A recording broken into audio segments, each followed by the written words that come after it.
Have you guys ever noticed how many partially built trucks are for sale? How many projects get started and never finished? I can't wrap my head around why you would do that, and I have a surefire way to guarantee that that will not happen to you. It's a simple trick I use with all of my builds. It's easy to do, and it works. This week's episode of Merricks Garage, I'm going to detail what that trick is, how I put it to use in this truck, and show you what I've been doing this week to get this thing out of my shop. Let's go get it.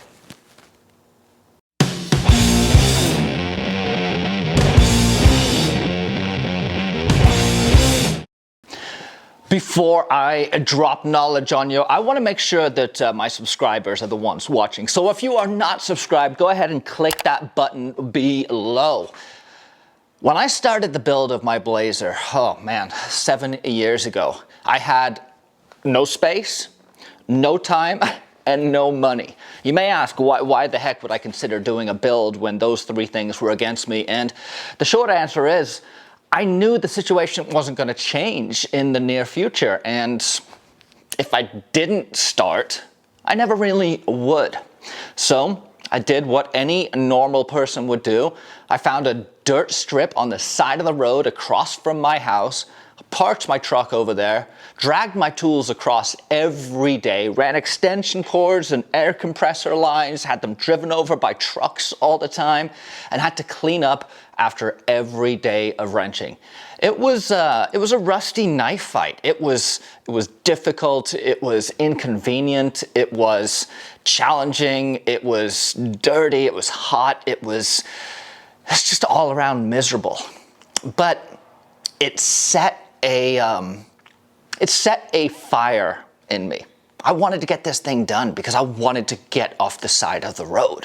And by inadvertently giving myself a deadline of I got to get out from underneath this truck and rolling around in this dirt, I lit a fire that enabled me to finish the build in a reasonable time. I knew that I had to get it done. I didn't have any option. It was either get it junked by the city after my neighbors called and complained, or finish the build. And so with that looming threat hanging over me, I doubled down, did what I had to do, and swapped the axles, did all the brakes and all the various stuff I did on the build on the side of the road. Now, fast forward, we moved to a different house. We rented a bigger house in a different part of town. And that's when I decided, you know what? Now is the time to swap my engine. I'm in a brand new rental. I don't get along with the landlord because she doesn't like my truck. So let's replace the engine, transmission, and get this thing LS swapped. It was a good decision. It was a bad decision. But ultimately, it resulted in my truck getting the engine swapped in, getting back on the road, and getting it driving. And I did all of this in the matter of, 18 months, something like that, from starting the axle swap to doing the engine swap. When I moved to the next house, long story, I'll have to get into that soon, but I moved one house over to the house next door. I started to do all of the I started to do all of the links conversion. And my old neighbor who I rented from before had moved back into the house, and now she was making my life miserable by calling the police on every squeak, every noise, every impact drill hit that came from my property. It was a nightmare. If you're sensing a common theme here, it's that I had self-imposed deadlines. Self-imposed deadlines that were unbending and unbreakable. It wasn't like some amorphous date I threw on the future where it'd be nice if I finished my truck by this, or I really want to make it to that event. No. Side of the road, I had neighbors complaining, and people were running out of patience with me. I had to get that thing done, otherwise it was going to get towed. Swapping the engine in the driveway of a rental, once again, I had a clock ticking. I was going to get evicted or cited or just have someone set my truck on fire. And then when I moved next door and I had all the drama from the police showing up and the Creeks division come by for complaints and the city saying you're running a business out of here, I had the spotlight of all of the local agencies on me, the neighbors watching me, and just a whole lot of drama that I knew I had to get ahead of. All three parts of the build were drama. All three parts had some outside influence that forced me to just buckle down and get it done. There was no taking breaks. There was no days off. There was no, I'll work on it in a couple weeks. The longest I went was maybe a day or two. Once I started that project, I knew that I was on a marathon sprint to finish it before all hell broke loose. Now I'm in the shop and I thought those days were behind me, and they're not. I have a new deadline. In fact, the deadline is coming up in about 3 weeks. You see, one of the downsides of committing and breaking yourself over a truck build is that when you get to my age, I'm in my 40s now, you start to notice that the body doesn't bounce back as quickly. And all of the screw it, I'm just gonna muscle down and get this done has come home to roost. My elbows are a disaster. My wrists are a disaster. I can't feel my fingers most of the time. So long story short, I have what's called cubital tunnel syndrome in my elbows, both, and carpal tunnel in both of my wrists.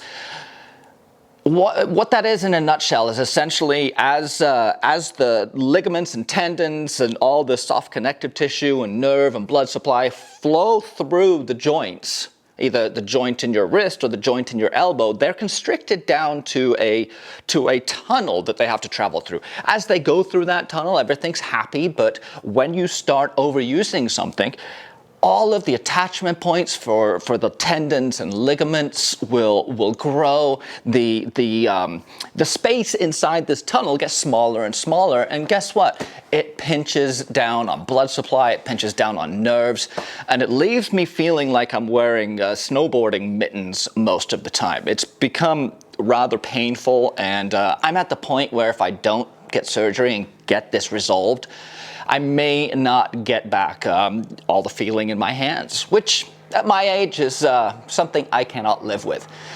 And so this this has thrown a literal wrench into my plans.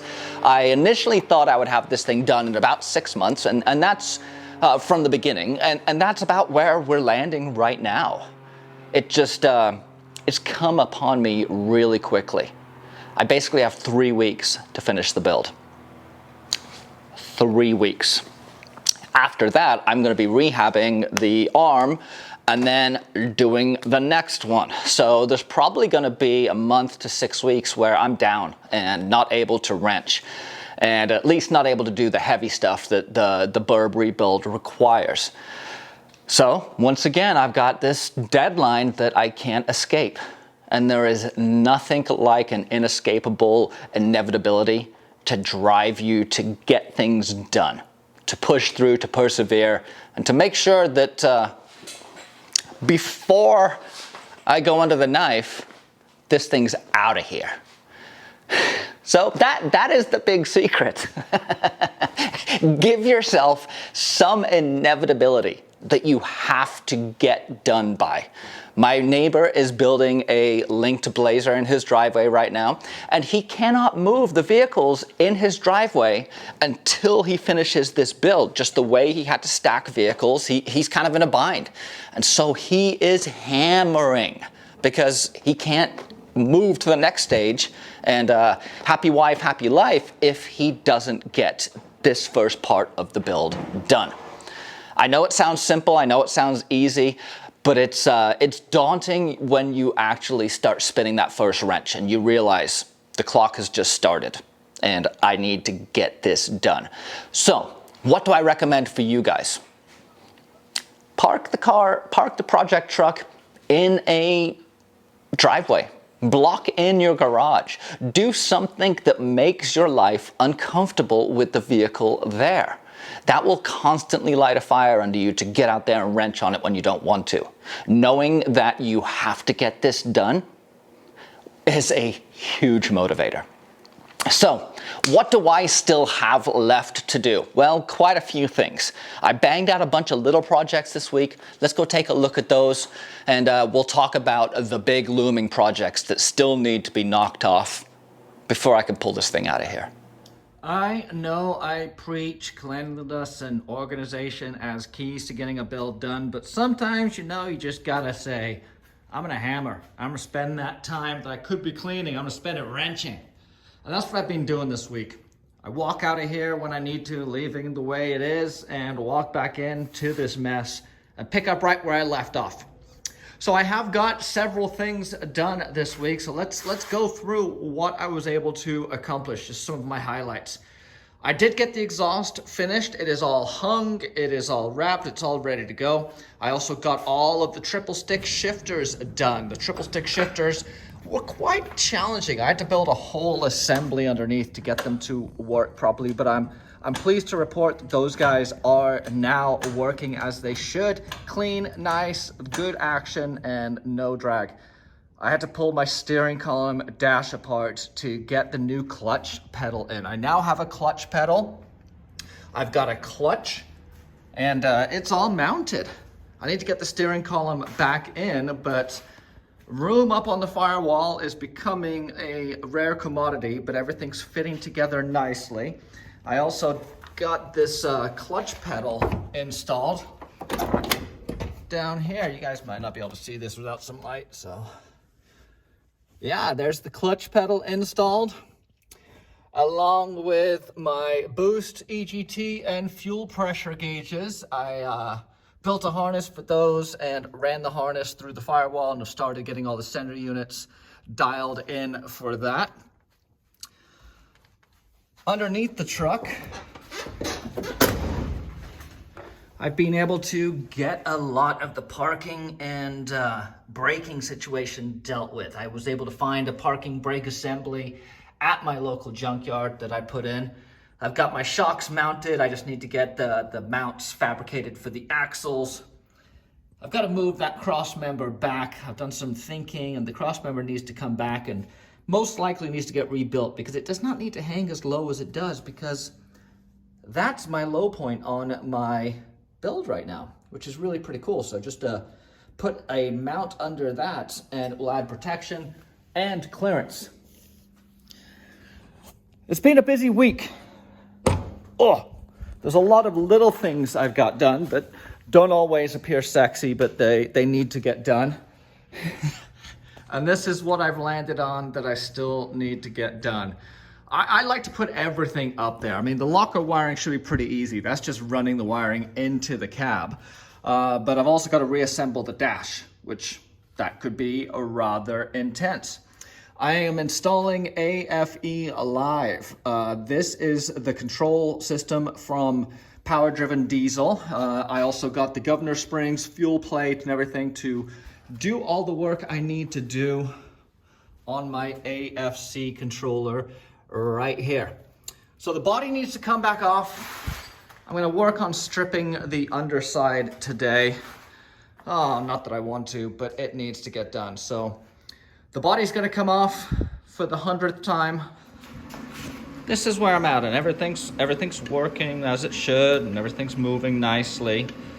So I'm mocking it up so I can fixate the end down there, because I've also built a little tab to hold these two when they're down. And the third one, which is going to be for the 203 box, I haven't figured out what that one goes yet. But this is it's rough. I got to finish welding, cleaning, and painting. But the distances are good. Everything's clearancing.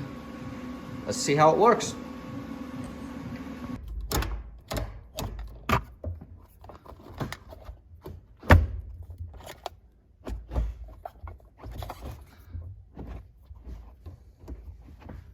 Sweet. The cable shifter is in and working well. I'm fired up on how it came out. in opposition to a linkage, which is what I have on the Blazer and the Magnum box in there, the cable shifters obviously use cables. These are push-pull cables. There's a braided wire coil wrap in here that's very rigid, but you have to be very careful to not exceed the bend radius. If you exceed the bend radius, you're gonna have a bad time. You've also got to keep them away from heat sources, which can be challenging. So there can be some packaging difficulties with the linkages because you've got a lot of stuff to fit. I was able to make a ton of mounts that made this possible. You want the cable to be as direct in line as you can with what it's moving. For example, this guy right here for the front drive shaft is pointing directly at the case. The rear drive shaft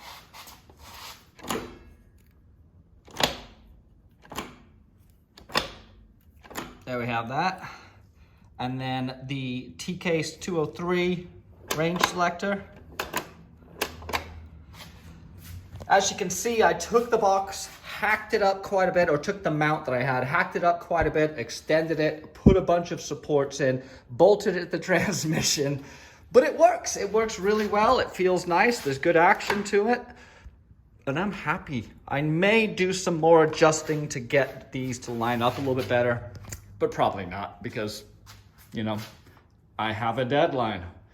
Oh, and here's the exhaust. I was able to finish up all the exhaust. And this came out great. For the first exhaust I've ever built, I was pretty stoked.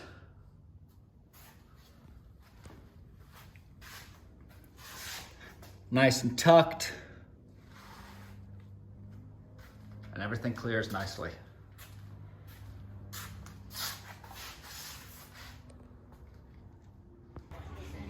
Okay, I've kind of been dreading this project, but it's out. I'll show you why. Well, right there, that's one of the reasons. So I'm having to add a clutch pedal, obviously, to operate the new Merricks. So I've got the shifters in here. I stupidly assumed I was going to be able to get away without having to do a whole bunch of work to the dash, but that's obviously not happened. Getting this thing out was not easy when you have an impatient streak like I do. But it's out. And now it's time to connect up this guy.